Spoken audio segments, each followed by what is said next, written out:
War 128 is underway. The developers unfortunately didn't announce that this would be a short war, so my guess is that we will probably not hear any updates about Airborne until mid-November or even possibly early December. I'm fine with this and want the devs to take their time and not rush a release with this huge update. We are now 9 days into this war, and the current score stands at 21 for the Colonials and 18 for the Wardens. The Wardens had a strong early start the first 3 days of the war, but over the past 6 days the Colonials have slowly started gaining territory. In the previous war, I wrapped up my solo heavy truck facility project with a total of 104 trucks produced. For this war, I've teamed up with a small group to build a shell facility, and so far we've produced over 7,120mm artillery shells. Our main focus is getting as many shells to the front lines as possible. We've already received great feedback from regiments using our shells in Farinac Coast, Lockmore, and the Deadlands. I'm not going to share too many details about the setup just yet, but toward the end of the war I'll go more in depth about how everything was put together. If you are a colonial regiment that needs some shells, DM me on Discord and we'd be happy to get you some. Our battle today takes us to the Deadlands, along the Iron Road, a long winding stretch between Iron's End and Callahan's Gate. It's one of the most iconic front lines in Foxhole. It perfectly captures the clash between the two factions. One side of the road is covered lush with plains of grass, while the other side is a perfectly white snowy landscape. In previous wars, we've seen battles fought along this road for 20 plus days, with neither side moving an inch. One random thought I've always had about this area is about those massive, derailed train assets scattered along the road. They're far larger than the playable trains we have in the game, and I've always been curious what the devs' lore explanation might be for why they're so big. When I arrived at the front, both factions were locked in a fierce battle along the Iron Road, and we were slowly gaining ground inch by inch. On the way up to the front, I passed a few flatbeds loaded with artillery shells, waiting to be hauled to the guns. They probably weren't the ones my team and I produced, but I like to imagine they were. We had plenty of armor backing us up on this front, slowly chipping away at the Warden defenses and clearing the way for our infantry to advance. One big issue we faced early on was the respawn distance. Our infantry had to run all the way from Iron's End after every death. We desperately needed a forward bunker base. Thankfully, some skilled builders from 420 and other groups got right to work, setting up a forward base so our troops could get back into the fight much faster.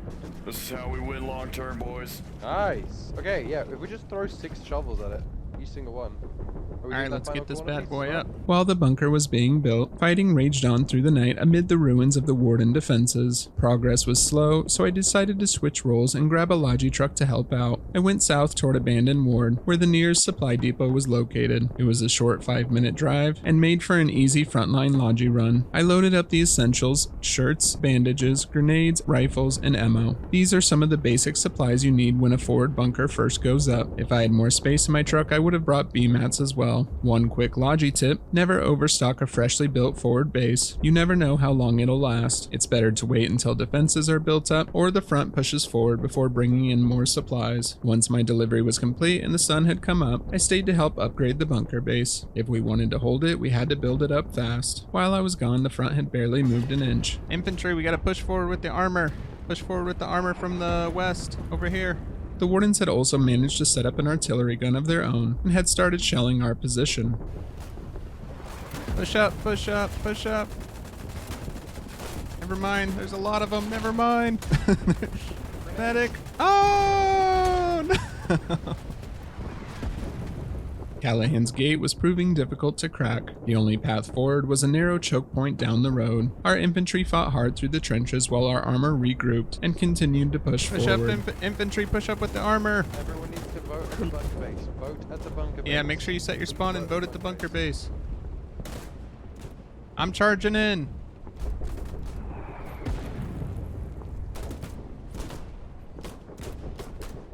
Bye-bye, guys.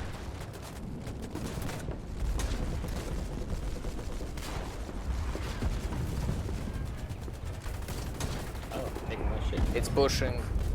Push, push, push, push, push. Man, use it. They tracked. Flare. Watch out. Back. Push, push, push, push, push, push, push.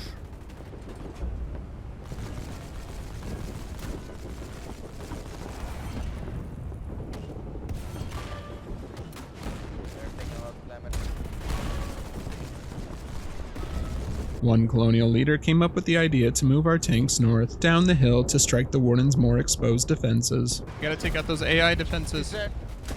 Oh, Take out those pillboxes and we can kind of start to move through. go, charge.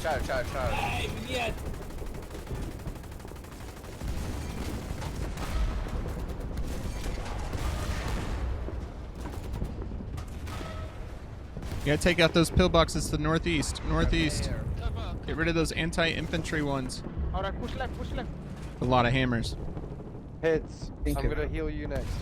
Infantry cover. Forward. Infantry There's cover. another anti-infantry right over there. 50 cal ammo.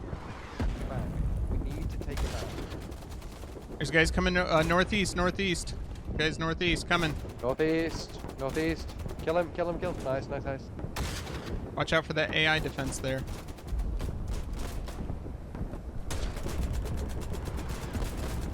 There's 2 up there. Guys, we Guys, gotta don't spread get- out. We all can't sit behind here. Spread out. Take it out now. Start going left. Not that left. Start pushing right. Get to the house. Start moving east. Move up through here. There's a bunch here. They're waiting in there. While our push to the north was underway, Warden artillery continued to rain down on our position, so I focused on repairs to keep our bunker standing. Yeah, 100%. We should be good. But keep it stays up. Yep.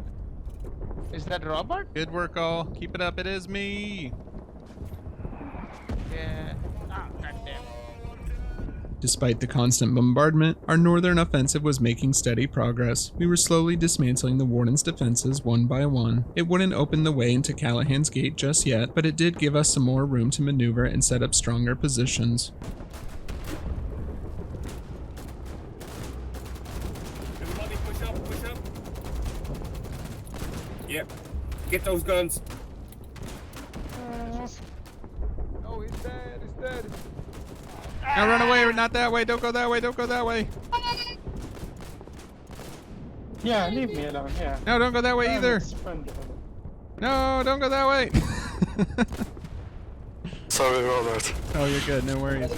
As night fell, the shelling never stopped. We spent most of it patching up damage and keeping the bunker base alive. Once things stabilized and the base was fully repaired, I decided to head out to try a partisan run. I moved north past the wrecked defenses we had just destroyed, aiming to cut off the Warden logi routes to the east. Unfortunately, the Wardens had set up a clever defensive tactic that I hadn't seen in a long time. They completely sealed off the northern fields with a massive wall of shipping containers. There was no way through. I'm thinking, bro. Oh no!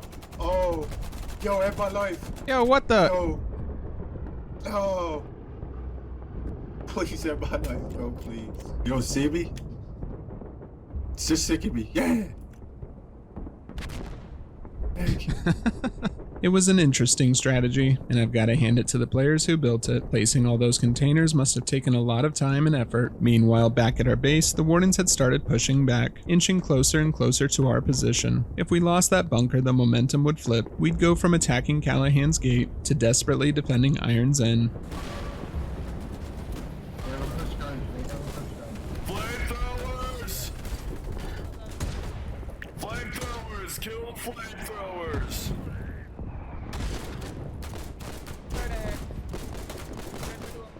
As the sun began to rise, we realized we had survived the night, and we launched another assault down the road. There you go, yeah. 6-piece bunker piece, and then once we do that, we can do trenches off this.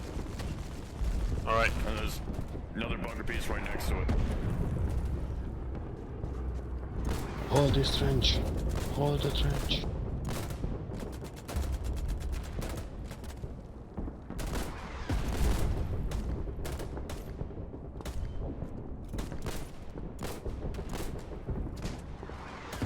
Push forward into this trench.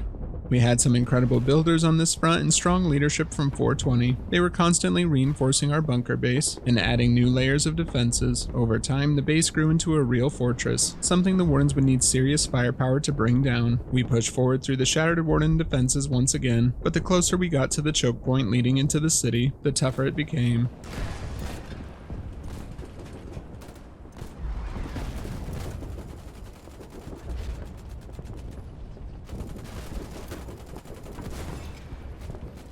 After a while, I noticed our shirt supplies were running low. I decided to make another quick logi trip to Abandoned Ward to get supplies to keep our push moving forward. This time I grabbed some shirts, medic uniforms, and grenades to clear out the Warden trenches. When I returned to the front, the Wardens were still holding the choke point and had started bringing in more armor to reinforce their line. Checking our bunker again, I realized we were running dangerously low on B-mats. All the repairs and construction had drained our reserves, so I made another run to Abandoned Ward, my third trip of this fight. I think I was in a big logi mood that day. On the way back from getting B-mats, I passed a massive convoy of trucks heading south, which reminded me of my recent video about transportation and how vital it is to keeping wars alive. Good to see you, man. I was literally just talking about you in the world chat earlier. Oh, Live very content, brother. Oh, thank you so much. Appreciate that.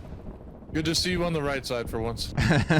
With the B-mats delivered and night settling in once again, I got straight to work using those materials to upgrade our defenses. Throughout the night, both sides continued to clash over the same 20 meters of road, neither able to gain the upper hand, but both unwilling to give an inch. As dawn broke, most of our structures were upgraded, but that's when the Warden artillery came back online. Shells started hammering our position once again. It wasn't just artillery either. The Wardens had brought in even more armor and were clearly preparing for a major push toward our base. I jumped straight into repairs, rebuilding what had been destroyed, and trying to keep the bunker alive through the barrage. Grab B-mats, grab B-mats. You can't pass until this is built. Grab B-mats and help us build. If it's more than 3 per blueprint, you're... Oh, come on, no, I gotta get through. I'm trying to build the guns, guys. Repair the flank bunker. Oh wait, no, it's 74. We're good. Our infantry were doing an incredible job holding off the Warden armor, but at this point everyone knew we weren't on the offensive anymore. Our mission had shifted to one thing: survive. No, someone's hammering from on top. Help, somebody help. Good push, good push. Oh, don't go that far, I guess.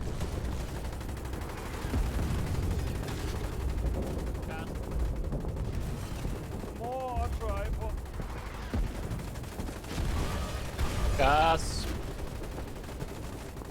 They're coming through the trench line over here to the north.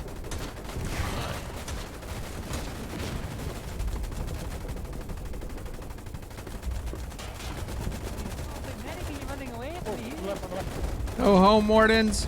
Go home. We managed to hold throughout the day, but by the end of it, our bunker was completely out of B-mats again. So I made my 4th logi run of the day back to Abandoned Ward to grab more B-mats. The trip actually makes for a good logi tip. While you're on your run, always check the forward bunker's inventory. Sometimes other logi players might have already restocked it before you come back. If that happens and the bunker's already full, don't dump your supplies there. Bring them to the base behind the front instead. And that's exactly what happened here. When I checked, our forward bunker had over 7,000 B-mats, which was way too much. So instead of adding more, I decided to drop my B-mats off at Iron's Inn. If our frontline base fell, at least we'd have backup supplies ready to rebuild. You might not get those sweet commends for it, but strategically it's the smarter play. After that delivery, I went back to our trenches to hold off the Warden assault. Warden artillery was still firing down on us and keeping us locked inside our base. At least we were putting those 7,000 B-mats we had in our bunker base to good use. I need repairs. I need everyone possible. Repair. B-mats.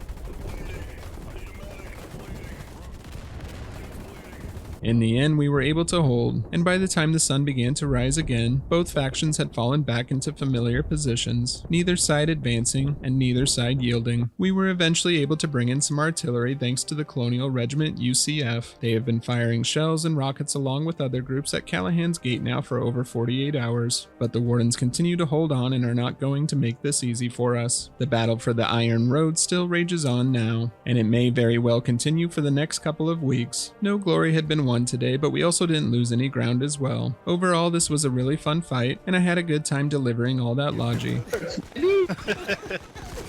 Hello! Hello, Robert!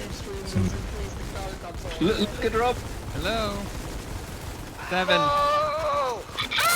Guys, push can kill like 5 people in like 1 second. Come on. GG's to the Colonials and Wardens who fought in this battle. Let me know in the comments how War 128 is going for you. Thank you all so much for watching and for your support. Make sure to subscribe for more Foxhole content. I'll see you out on the battlefield. Cheers.